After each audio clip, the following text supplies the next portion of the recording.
All the hidden messages and other tidbits from the second Secret Invasion teaser may be found in this video, with Secret Invasion fundamentally challenging the balance of power in the MCU in a genuine sense, not in the Rock and the DCU type of way, and Loki continuing the Multiverse Saga.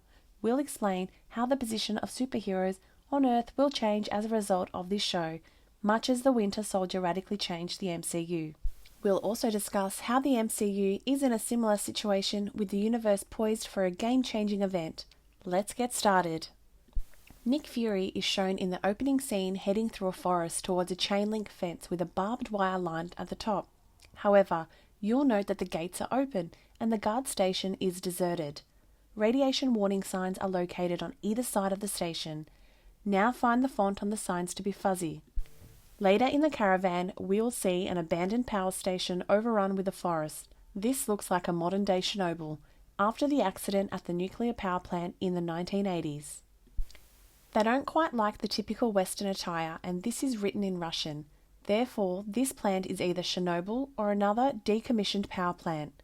The UK could be involved. This lettering is a little difficult to read, but it appears in the same forest as Nick Fury's grave and the crypt seen after the film.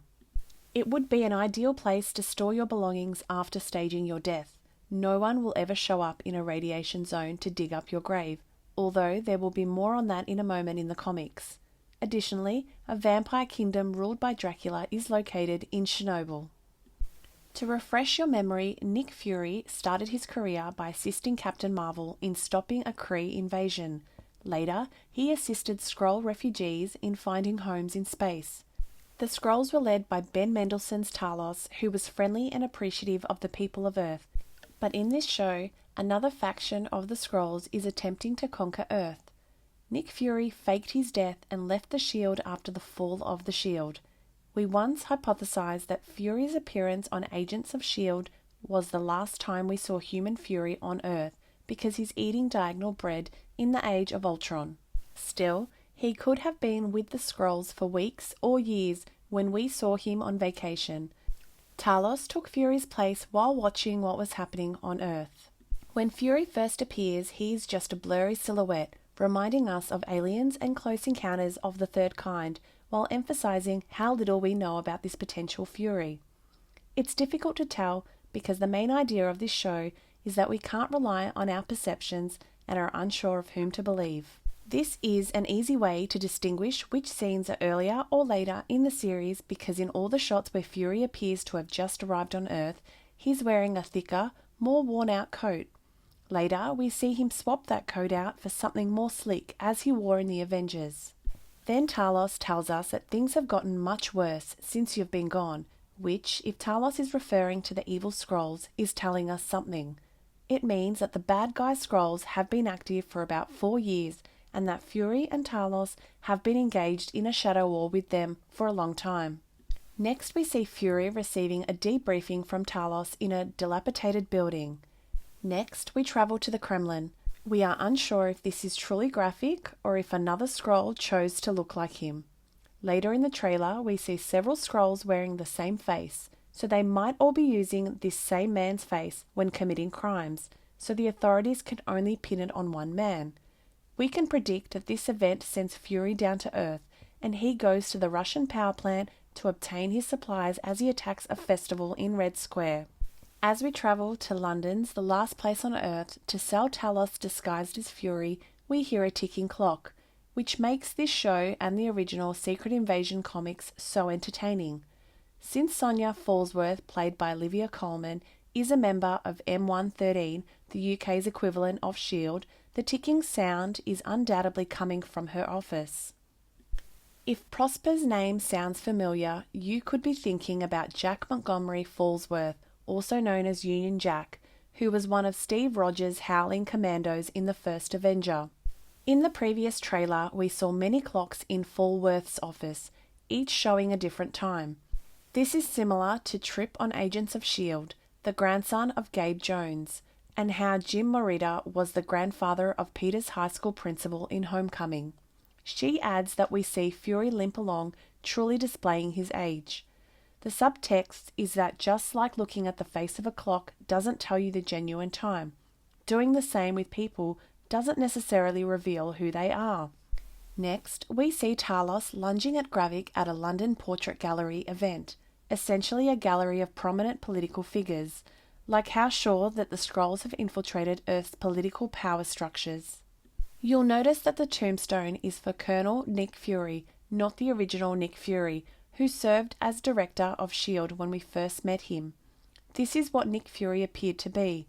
David Hasselhoff portrayed him in a television film in a parallel comic universe called the Ultimate Universe. Artist Brian Hitch drew him to resemble Samuel L. Jackson.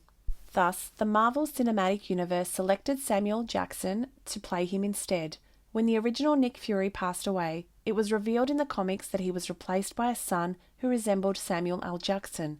Perhaps this grave is for David Hasselhoff and Nick Fury.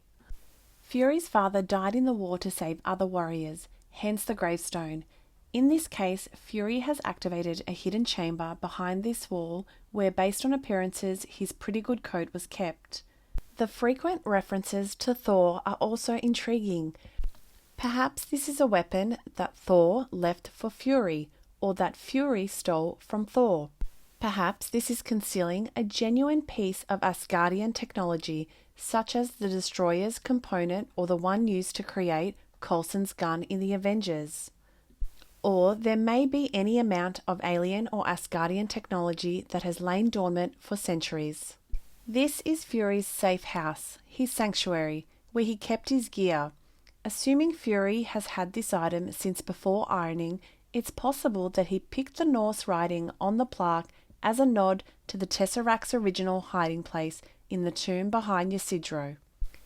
In the previous trailer, we saw a helicopter attack a presidential motorcade, which we catch glimpses of in this one.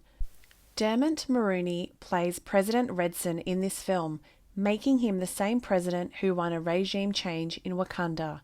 His motorcade is attacked, and the good guys attack it because Ritson was a Skrull, which would explain why he was pushing for regime change in Wakanda to weaken them for a Skrull invasion. Next we see Emilia Clarke's character Gaia crying over a body. Heavy spoilers also speculate that she might be the Skrull who meets Monica Rambeau at the end of WandaVision, which would be awesome because they first met when they were both young. The point is that this could be her father's body, and we might be witnessing Talos' demise. The MCU has been as muddy as mud about the Avengers' whereabouts, so it's possible that this is vintage or that we see a flashback to the events that followed that battle. Its Battle of the New York inspired the Skrulls to take over Earth because they realized the planet was no longer safe from alien invasion and was no longer off the grid. The lack of big team-up movies has harmed the Multiverse Saga in wrapping up each phase. Thank you for watching. Tell us your theories in the comments section. Do subscribe to the channel for more such videos.